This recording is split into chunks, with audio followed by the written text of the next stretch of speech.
Trust અને tram reality અયોધ્યાના લાડુનો પ્રસાદ સુરતમાં થયું વિતરણ. શ્રીરામા ફેસ્ટના પ્રોગ્રામમાં લોકો અયોધ્યાનો પ્રસાદ લેવા ઉમટી પડ્યા હતા. સંપૂર્ણ વિકાસ ટ્રસ્ટ અને ટ્રામ રિયાલિટીએ બનાવ્યો લાડુની સૌથી લાંબી લાઇનનો બન્યો Guinness book of world record. 3111 લાડુની લાઇનનો ગિનીઝ વર્લ્ડ રેકોર્ડ. લંડનથી જજની હાજરીમાં સુરતના નામે સર્જાયો નવો ગિનીઝ વર્લ્ડ રેકોર્ડ. ભગવાન શ્રી રામના સન્માનમાં બુંદીના લાડુની સૌથી લાંબી લાઇનનો રેકોર્ડ. સંપૂર્ણ વિકાસ ટ્રસ્ટના પિયુષ વ્યાસ અને પૂજા વ્યાસે ગિનીઝ વર્લ્ડ રેકોર્ડનું આયોજન કર્યું હતું. 3111 લાડુએ શક્ય બન્યો આ અનોખો વર્લ્ડ રેકોર્ડ. ભગવાન મહાવીર યુનિવર્સિટીના વિદ્યાર્થીઓએ પણ લાડુની લાઇન કરવામાં આપ્યો સહકાર. રિપોર્ટર નૈતિક રેશમવાળા, NN ન્યૂઝ, સુરત.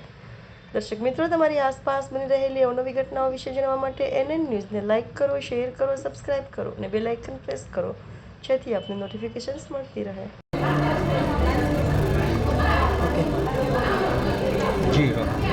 તમારું નામ શું છે અને આજે કઈ જગ્યા પર શું પ્રોગ્રામ ઇવેન્ટ છે? મારું નામ પૂજા વ્યાસ છે. સંપૂર્ણ વિકાસ ટ્રસ્ટની હું પ્રેસિડેન્ટ છું અને આજે આપણે બધા હાજર છીએ સરસાણા પ્લેટિનમ હોલમાં, જેમાં કરવામાં આવ્યું છે સુંદર આયોજન શ્રી રામા ફેસ્ટનું. આના બે કારણો છે. સૌથી પહેલું કારણ છે 1 માર્ચ 2024ના રોજ ટ્રાયમ રિયલ્ટી અને સંપૂર્ણ વિકાસ ટ્રસ્ટના ઉપક્રમે એક સુંદર ગિનીસ વર્લ્ડ રેકોર્ડ કરવામાં આવ્યો છે.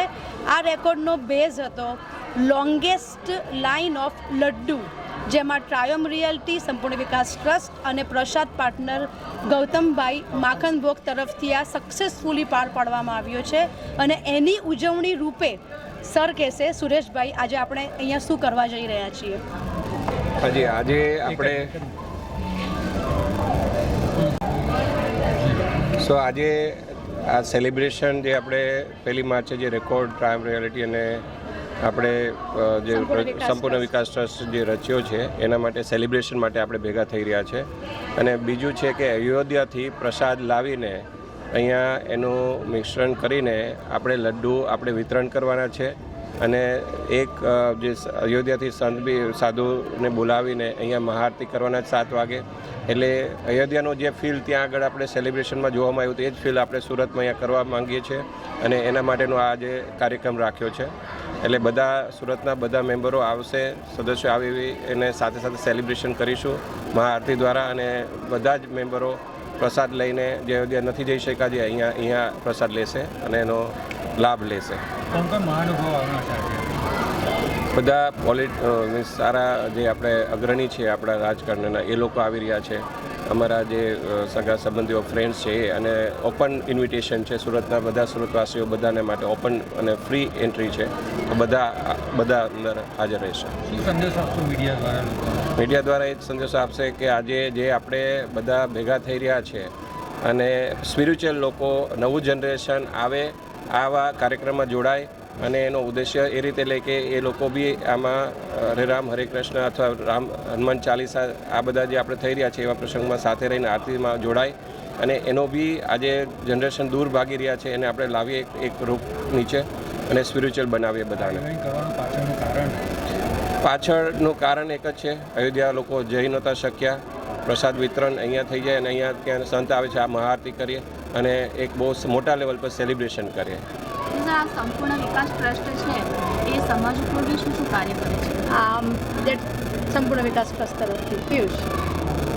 સંપૂર્ણ વિકાસ ટ્રસ્ટનો આ બીજો વર્લ્ડ રેકોર્ડ છે. પહેલો વર્લ્ડ રેકોર્ડ અમે 313 વક્તાઓનો સ્પીચનો રેકોર્ડ કર્યો હતો.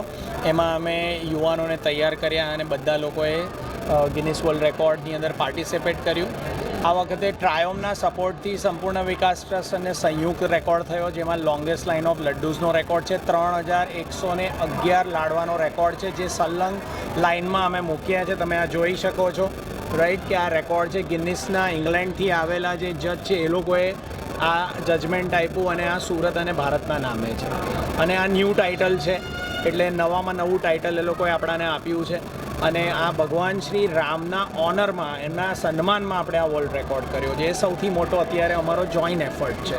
જેમાં 3111 લાડવા જે છે એ માખન ભોગે પ્રિપેર કર્યા છે. આજની બી જે પ્રસાદી છે એ અયોધ્યાથી આવી છે, બુંદી, અને એમાં એ કોન્સન્ટ્રેટેડ ફોર્મમાં હતી એટલે એનું મિશ્રણ બી માખણ ભોગે કર્યું છે અને સૌને આપણે અયોધ્યાની પ્રસાદી આજે રૂબરૂ આપવાના છે. આના માટેની કોઈ પણ પ્રકારની કિંમત કોઈ પાસે લેવામાં આવી નથી. પ્રસાદની વિતરણની સંપૂર્ણ જવાબદારી ટ્રાયમ રિયાલિટી, સંપૂર્ણ વિકાસ ટ્રસ્ટ અને માખણ ભોગ દ્વારા ઉપાડવામાં આવી છે. અને માખણ ભોગને કેટલો ટાઈમ લાગ્યો આ તૈયાર હા, હવે એનો જવાબ ગૌતમભાઈ આપી શકે.